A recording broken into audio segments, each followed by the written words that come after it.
Hey, good morning, everyone. My name is Onepeg. In this video, SDF finally gave us a response, public response at least, insofar as the Discord is concerned, regarding the issue surrounding teaming. For those of you that are just getting up to speed, yesterday, Grayson, the CM for Ironmace Games, released a statement stating that people that were teaming, regardless of whether or not it was organic, meaning that you were meeting somebody in the dungeon for the first time over VoIP, and then teaming up with them to go and kill stuff, regardless of whether it was that type of scenario or if it was the malicious style of scenario where people are simultaneously queuing through Discord in order to be able to go and kill stuff. Regardless of either one of those two methods, they would both be bannable offenses if grouping up with those people was the intention of going around and PvPing and killing other players. Now, the reason for this, of course, is because of an overwhelmingly awful epidemic that has been plaguing high roller games.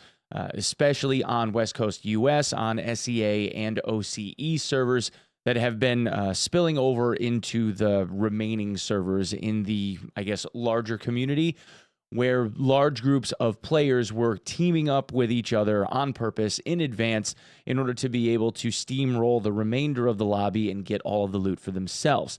The primary motivator behind this is not only survival, but also because those same people that are abusing this mechanic are doing so because they can not only amass a lot of wealth, but they also participate in RMT.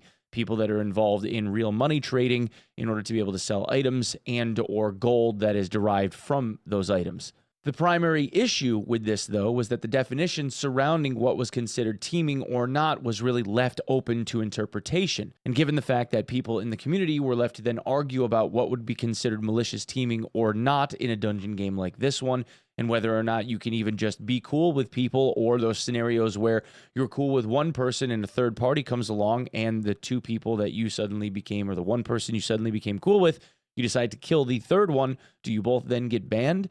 Among a plethora of other mechanics and situational problems that happened where people could scream teaming. And this entire thing hinged on whether or not the reports that were being made were accurate. Because the only way to make a report would be to send a DM off with a clip showing that this teaming had taken place.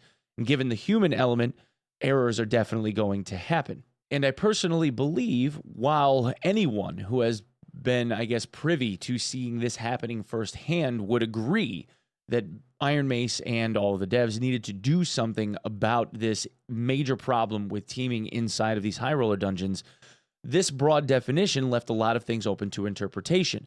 And given that we as community members would be then looking at this very broad definition as something like scenario-wise, we would argue back and forth about what would be considered teaming that would be bannable and what wouldn't be. That in and of itself meant that the definition was not accurate or adequate enough for us to understand what we were and were not allowed to do.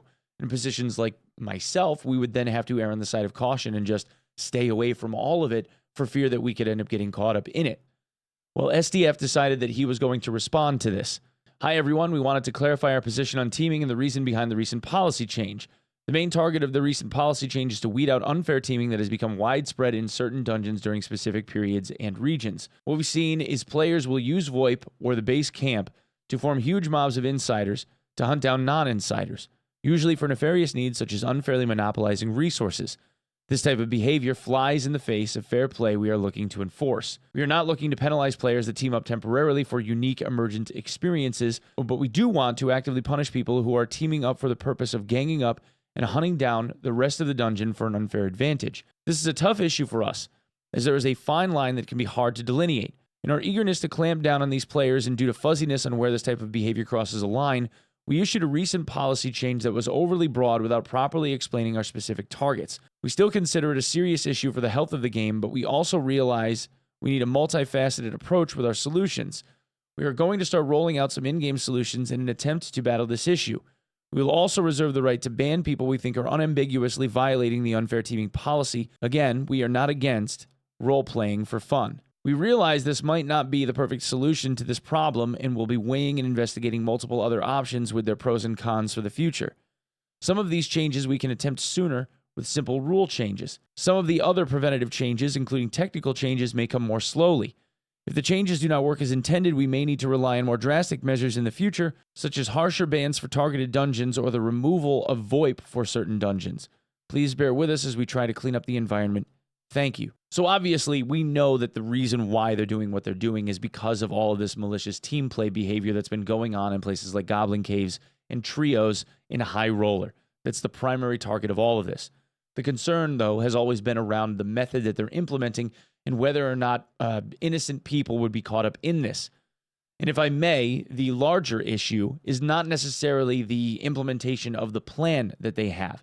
The larger issue is that the majority of players in this case are not going to be made aware of this because they don't participate in hawking things like the Discord or being on Twitter to see these updates on a regular basis. These types of things need to be rolled out and be made, have the player base be made aware of it in game. They need to have some type of pop-up that comes up to let people know that there have been policy changes like this that could potentially affect them and their account when they do them. Otherwise, the normal average player that hops on after, say, being away for a month that decides to come back to the game only to find out that they're going to have a 14-day suspension because they were nice to people in the dungeon and decided to team up against some other third party would end up kind of pissed. I'd be kind of pissed. Just as a reminder, I will be live as soon as this video is live. Thank you so much for coming and checking out the video. If you'd be so kind as to sub the channel here, please consider that. It really, really does matter. And you can come and check me out at twitch.tv/Onepeg, where I'm live every day around 7 to 8 a.m. Eastern Standard Time, simulcasting now on YouTube. So thank you guys so very much for lending me your eyeballs, and I will see you in the next one. Peace.